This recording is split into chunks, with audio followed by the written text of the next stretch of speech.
maç ozagına kadar endi Ska hozir butun kuchini qo'yashyap hujumga boradi. Bunda Artyom G'alibov yo'q deb aytayam bormaymiz. Bugungi kish bizniki. Ham u o'zi ketdi hozir hujumga. Vidapars to'xtatdi har bir Ska komandasining hujumi.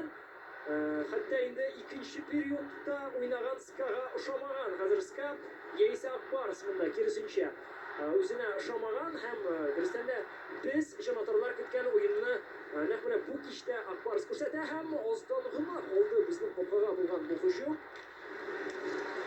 Ну и да, все-таки пустые ворота у СКА сейчас, и есть возможность у казанцев для того, чтобы забросить еще и шестую шайбу. Почему бы и нет? Главное, опять же, не пропустить, потому что Тимур Белял сегодня был в полном порядке несколько раз. Хоть и мы говорили про ключевое спасение в начале второго периода. Вот тогда казалось, что еще долго до конца этой встречи, еще куча всего произойдет. А в итоге получилось так, что на самом деле тогда Акбарс вытерпел, перетерпел, и в итоге еще забросил две шайбы.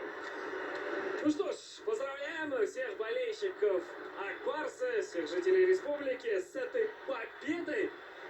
Остаются считанные секунды, там борьба на пятачке, но звучит сирена.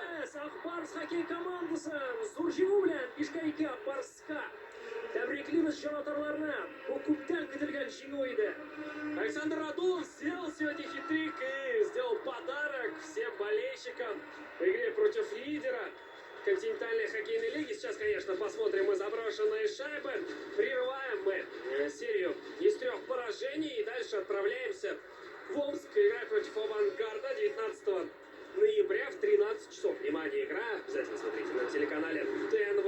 И затем дальше в Новосибирск. Игра 21 ноября в 15:30. Такое необычное время. Поздравляем всех болельщиков с победой. Кутлым ССН, Салават Мухаммадуллин. Ilyas Abdulazizov Isan sog' bo'lasiz. Ham olg'a tamoq Akbars uchun jo'natdi.